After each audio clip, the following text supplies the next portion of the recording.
Welcome to Cale Connects Podcast. So, hello everyone, welcome back to Cale Connects. Thanks for joining us and showing a bit of interest to what us silly old fools have to talk about. But I'm joined today by Adam from the Agency UK. He's a good friend of mine. I know Adam from the networking scene. Good to see you, Adam. Good, Cal. And speak to yourself about silly fools. Oh, all right. Thanks very much for that. Yeah. So, Adam, before we get into all of it, for those that don't know you and for those that don't locally, I mean, I think they'd be very surprised. But tell everyone about you and your business. I'm a estate agent and I'm self-employed. So I run my own independent estate agent based in Hastings. I try and keep it hyper-local. So Hastings and Leonards, try not to venture much further afield than that. But yeah, I'm just about to hit my 2nd year anniversary. Nice.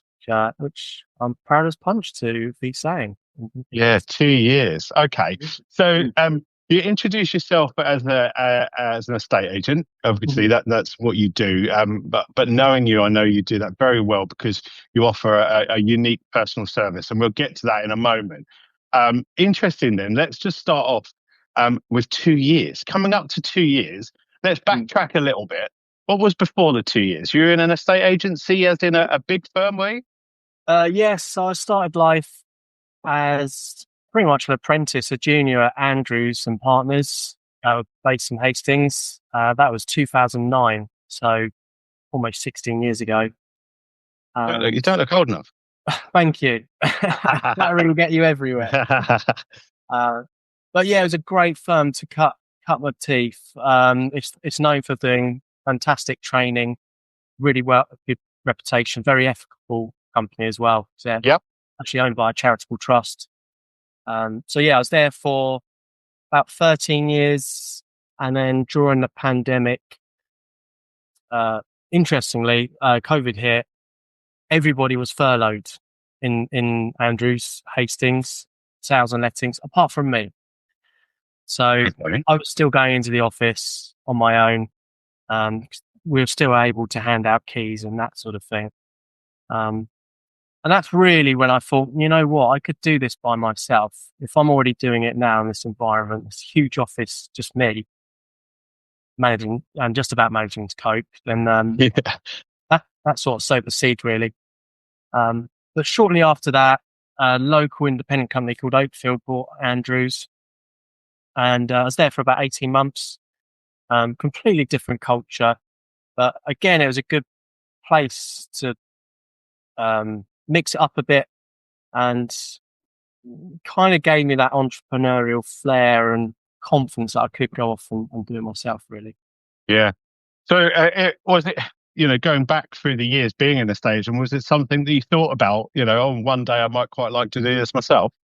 It's funny you ask, actually, because I did go to university. And there's a group of us. There's about four of us from Hastings. And I used to drive every day to Brighton. We were all doing business admin, a degree in business administration. And we all used to joke. We all used to say, oh, well, if it doesn't pan out, at least we can just get a job as an estate agent. But yeah, I was the only one out of the four. What, as the fullback? Yeah. Wow. And I was the only one out of the four that actually went for it. As soon as we all graduated, great big recession hit in sort of 2008, 2009. So a lot of the graduate schemes have dried up and weren't available anymore. Yeah. So I kind of just fell into it. But it didn't take long before I fell in love with it, to be honest. Yeah. Interesting, isn't it, that you look at, when you're a lad, estate agency was something to fall back on. And then here you are. Estate agents are one of those things in our lives that we probably will only ever talk to 2 or 3 if we're lucky, because we won't, hopefully you only ever buy 2 or 3 houses and they're the only dealings you have. In the grand scheme of things in our lives, we wouldn't have anything else to talk to you about. We wouldn't need to talk to you maybe if we were, buying a property to let or something like that. So you have to make your impact, on those 2 or 3 occasions, don't you? But interesting that you've gone to your fallback, yet actually it turns out that it's something that you enjoy doing. All right, so the decision was made to run your own business. Mm-hmm. It's not that simple, is it? It's not. No. Go on. What happened? Tell us about those first few months. Well, it was a huge leap of faith, really. But luckily, I had a great support network. My wife, my family, they've been badgering me for years. Why the hell don't you just go out and do it yourself? Yeah. Everyone knows you've got a good reputation. But yeah, I took the plunge, put in my notice. The day I left my firm was the day I started trading, so to speak. Did you start straight away with the agency? Yes. Not with the agency. It was a different self-employed model. Oh, okay. 12 months, and then I shifted over to the agency. But yeah, those first moments, I remember, wow, my phone's not ringing. Emails coming in. From just having a phone glued to my ear for 12 hours of the day to suddenly not having a single call was a bit of a shock. I remember when I went into business for myself 8 years ago now, and I got my first sale, and it was a case of, right, now what? I'd said those words of, "Oh, I'll send you an invoice," and I didn't have a bit of invoicing software, and it's like, "Oh, I'll print this off," and I haven't got a printer. And I think things that we take for granted in our jobs that are surrounding us all the time. When you work in a place like Oakfield or whatever, they've got printers, copy machines, people answering the phone. They've got all these things that we take for granted. Then we think, right, we're going to go and do it ourselves, and then we have nothing really, do we? Absolutely. And I don't know if you had it as well. There was this sort of massive imposter syndrome. Because all of a sudden I didn't have a big brand behind me. It was just me. And yeah, that took a big, and like you say, just basics like invoicing and not having the obvious of where to get started with that stuff. Okay, so let's talk about the brand, because you mentioned branding and having a brand behind you and so on. Because whilst you have the agency UK, the little bit I know about you now is that you're developing your own brand. So go back, let's say 18 months, you're 6 months into you running the business yourself, and things are starting to change. You're starting to get out there a little bit more, meeting business professionals that are in similar situation to you. They're business owners at the end of the day in different walks of life. What's the agency UK have got a brand themselves, haven't they? And that's quite a well-known brand. But you needed to start with brand Adam. What happened? Yeah, you kind of led me quite nicely on, really. So the start of my journey, and I've kept with it ever since, was just getting out there, getting my name across everywhere and my face. So your social media, which I know you're an expert on, my boards and networking. That's how we met. Yep. And I did the whole circuit, really. I went to every single networking group you can imagine. And interestingly, something you said struck a chord with me, which was when you go to a lot of these networking groups, which are once a fortnight, once a month, you're almost in sort of hunting mode. Whereas now we both go to a regular once a week one, and it's much more about building meaningful relationships and nurturing. And just that word of mouth has been so powerful for my business and my reputation as well. Massive. It's interesting, isn't it? Because when I think you, for yourself, automatically as a business owner in a estate agency, you're going to be thinking, right, my clients are people that own homes. That's where it starts and stops. So you've got to target homeowners. But it's not that. There are other routes to business for you through that word of mouth, being referred to aunts, uncles, mothers, wives, things like that, to sell houses. And that's how you've started to develop relationships with other business owners around the area. I wonder whether there are other estate agents that don't do those things that might look at you and go, I wonder why he is. What's the idea? Yeah, I do get asked a lot because people do see the success it brings me. But I think a lot of people just find it a bit daunting going into a room of 20, 30 strangers you've never met before. And yet you're willing to walk into somebody's house and say, yeah, I can sell it for you. Absolutely. Yeah. There is a parallel there. But I think like anything, it's consistency. The more you go to these things and show up to these things, the more confidence you get and the bigger your personal network gets as well. Yeah, for sure. Yeah. Okay, let's talk about what makes Adam different to everybody else.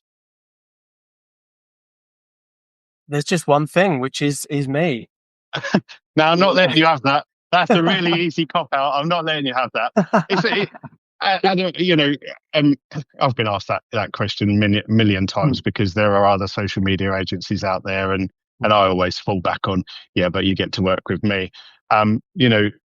You offer, I know you do, because I see you week in, week out, and you tell us about the services and the things you do differently. So unless you're going to answer my question properly, I'm going to start picking pieces. Yeah. What makes you different? I think first and foremost, people are getting my experience. It's coming up to 16 years now. And sometimes I use an analogy of, if you're going on a long haul flight, and do you trust that pilot that's got 16 years experience, or do you trust them having a trainee jumping behind the wheel and hoping to get you to that destination? Yeah, no.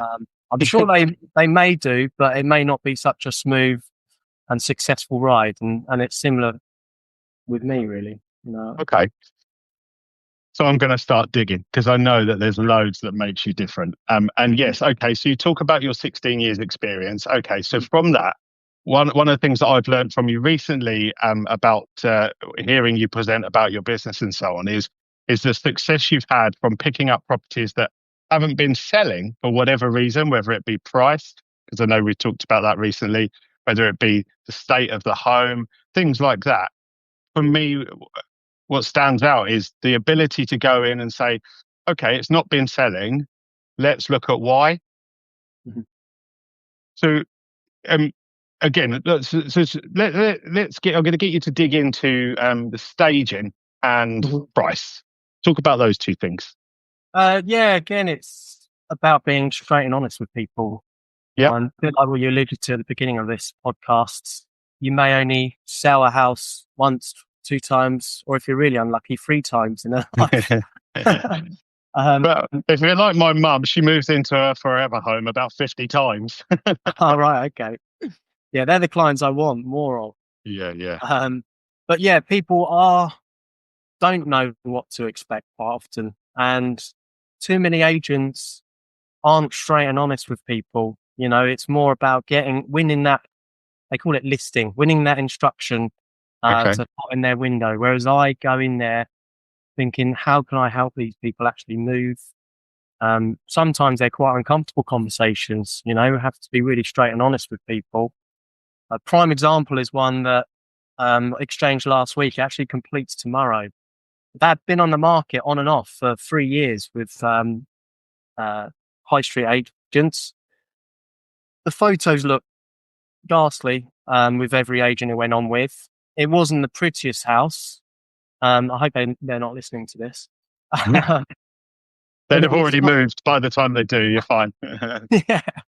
But it was a case of trying to showcase that property in the best possible light. So I used my drone, because really, I explained it to the owner. It's a lovely, great big garden with a house attached, so we need to capture that garden. I put a title plan on there to show everybody where the boundary was. Mm-hmm.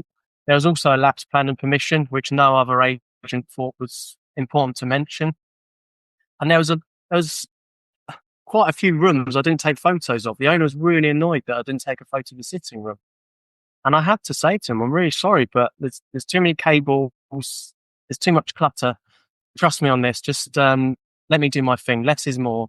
Yeah. No, we got it sold, full asking price, and that completes tomorrow. Hand over the keys to the buyer tomorrow. That's really interesting. I like that, because actually, when people are buying something, you've got to sell them the dream about what they're going to buy. Not, like I say, if you've said maybe let's leave this room out, but we're going to focus on the garden. If it's a south-facing garden and it's huge and they've got kids or whatever, then you're selling it on that dream, aren't you? You're not selling the room or what it might look like today, but you're selling the dream of what it could look like when the new owners move in. Absolutely. Yeah. There's this big buzzword at the moment in agency, and it's lifestyle. And I do a lot of video tours as well, and quite often this particular one, we use the drone just to show it back onto Alexandra Park and the nearby amenities and all that sort of thing. Yeah. So yeah, it is selling that lifestyle. It's not. Love that. So you've also got experience with being honest with pricing as well, because I think you've said other agencies can price maybe set false expectations for their clients. Yeah, absolutely. It's too easy to tell an owner what they want to hear.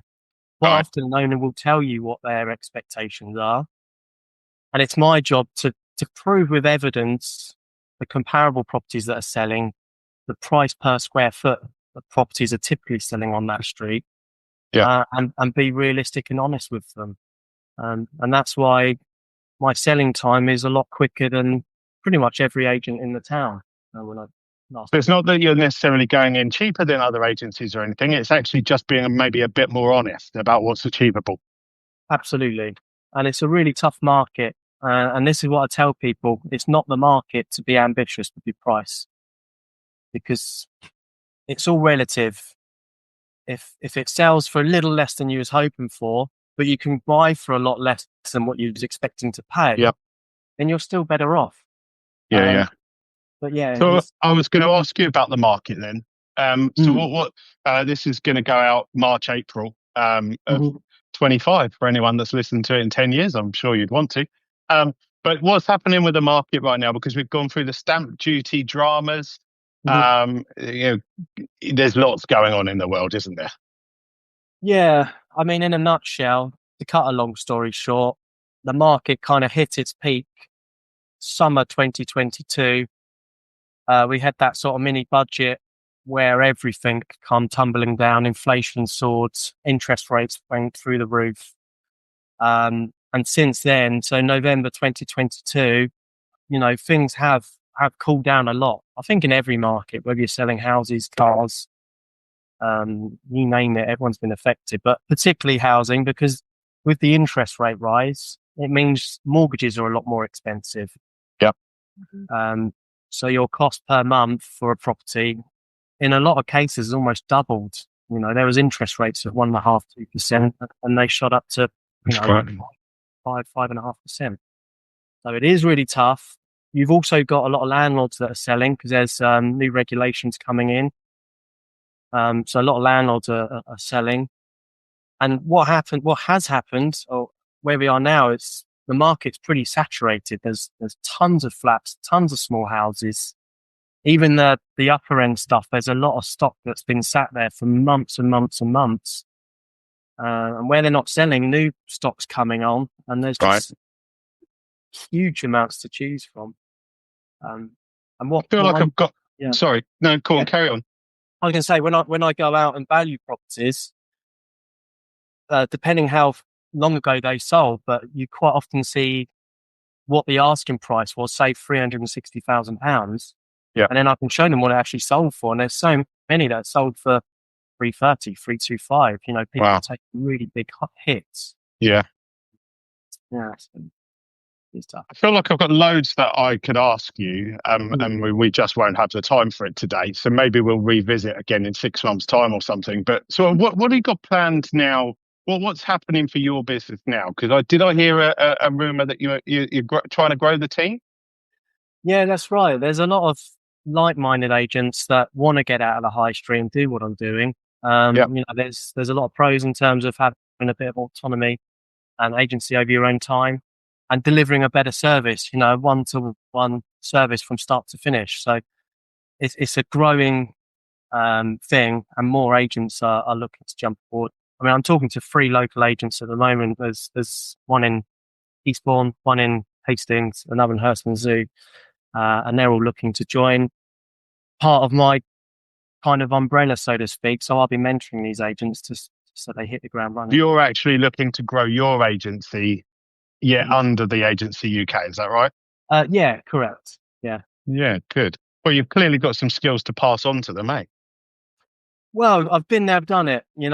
From day one when the phone's not ringing to getting that phone to ring. It's, I didn't really have a mentor when I started, but I feel like I could have been where I am now in a lot shorter time, really. So for you, it's about your personality. It's about brand Adam. It's about giving a personal service That's clear that's a real strength of yours. Going in, taking better pictures, doing drone footage, being realistic about the price. It sounds like you've got the right idea, to be honest. And I know I'm fortunate enough to see you weekly, and I know that it's been a pretty good year, hasn't it? Yeah, it has. I'm just coming up. I'm just looking at how much we've done in the last 12 months, and it's certainly ahead of what I was expecting to. Do you have it wasn't a question I planned. Do you have a number of properties that you've got on the market where you think, wow, I've got too many, or I haven't got enough, or where do you sit? Yeah, you're absolutely right. I mean, at the moment, I try and keep it between 15 and 20 properties. Is that because that's then manageable? Absolutely. I can still offer that great service to everybody. I could still catch up with everybody. I aim to do at least once a week. But as soon as you get 25, 30 properties, you're running around like headless chicken in kind of firefighter mode, really. Yeah. Yeah, I guess if you're going to continue to provide the service, you've got to be able to do it, haven't you? Simple as that. Absolutely. Yeah, do it properly. So grow the team, take on some more properties. Anything else you've got planned over the next few years? Just keep fighting the good cause. Fighting the good cause. Yeah. The truth, justice, and the American way. Yeah, I mean, I know just from my feedback, I've taken a lot of stress out of people's moves. And, I feel like that in itself is giving me a purpose. If I can help people get from A to B as smoothly and as stress-free as possible, that's really what I want to continue doing. And you're starting to get some really good testimonials now as well, aren't you? People are clearly happy with the service that you've provided. So well done to you. What about Adam, personal life? What do you do? What you've got to have some downtime for sure. What do you do outside of work, Adam? I'm a sucker for Formula One. Formula One. So that's my number one thing. On a Sunday when it's on, I love to watch the Grand Prix. I love to follow the weekend and everything else. But family as well. That's another beauty of being self-employed. Yep. I say to agents that are thinking of joining, it's most days I get to have breakfast, lunch and dinner with my family. Whereas when I was employed, I'd leave the house at 7:45, 8 o'clock, and I'd get home at 7:45 in the evening. When your kids are going to bed and that sort of thing. So, nice. Spend time with family and Good. It sounds like you're pretty well. It doesn't sound like, I know you're a very genuine guy. You're passionate about giving a good service and passionate about withholding your name, and I love that. So well done to you. All right, we'll start wrapping it up, Adam. But before I go, I always like to ask everyone that comes onto a call, if you could have a dinner. I guess when you go into lots of these houses, they've got nice dining rooms. In my head, I always want a house that's got a great big table, and that I could sit people around and just hold that glass of wine and just the chat. So if you could have 3 people at your dinner table, who would you choose? They could dead or alive. Yeah, I didn't warn you about this, did I? I didn't give you a heads up. Excluding family as well, I'm assuming. Yeah, they probably wouldn't be invited. Yeah, definitely my number one would be Lewis Hamilton, the Formula One driver. A bit of a random one, really, but Ben Fogle. Okay. I just think he's a really interesting guy. He's seen so much of the world. I think it'd be fascinating. And then a bit of humour, Ricky Gervais. Yeah, all right, I'll go with that. Yeah, no, why not? That'd be my ideal, Cool. All right, so pardon? Unless you're free this day as well, and you can perhaps pop along. And that was me and Ricky Gervais in the same room. I thought probably not a good idea. Look, Adam, thanks for joining us. And look, we will revisit this in 6 months' time, because there is so much that we can talk about. Spring's coming for you, or for all of us. What happens to the property market over the next few weeks now? Is it going to be busy for you? Yeah, it is already. I'm getting called out to a lot of valuations. Where we live in Hastings, it's very seasonal. It's a summer town. Yeah. So, the viewings pick up, the number of properties pick up, and sales. So, yeah. Sorry, this is where I'm a point. I think we could talk for ages. Well, what happens for homeowners? Is it literally a case of sitting down, with the wife, husband, whatever you, and go, do you know what? I think it's time to move, or I think it's time to, get a bigger house, or it's a big thing, isn't it? Moving home. It is, and it's often a last resort. But usually, motivation is usually they've outgrown a home, their family's got bigger, and I mean, I'm just about getting there, and we're looking to move next year. An agent that can help you do that. Yeah, I might need your help on that. But you've also got people that are empty nesters, we call them. So people that have kids that have grown up, moved off to university, and they need to downsize. So yeah, there's all sorts of motivations. But yeah, one thing for sure, people will always be moving. And I guess when the sun's shining, people are a little bit more optimistic about what they're going to be doing, aren't they? Oh, absolutely. Yeah. Good stuff. All right, Adam, thanks so much for jumping on and joining us today. It's been a real pleasure, and I hope you've enjoyed it as well, and people, find out a little bit more about you and why to use the services. So thanks for joining us, everyone. I will make sure we put Adam's links to all his social media and his website at the bottom of all of this. I don't know what the terminology is. Like and subscribe for more. But whether that to be to myself or Adam. But thanks very much for joining us, everybody. And we'll see you again soon.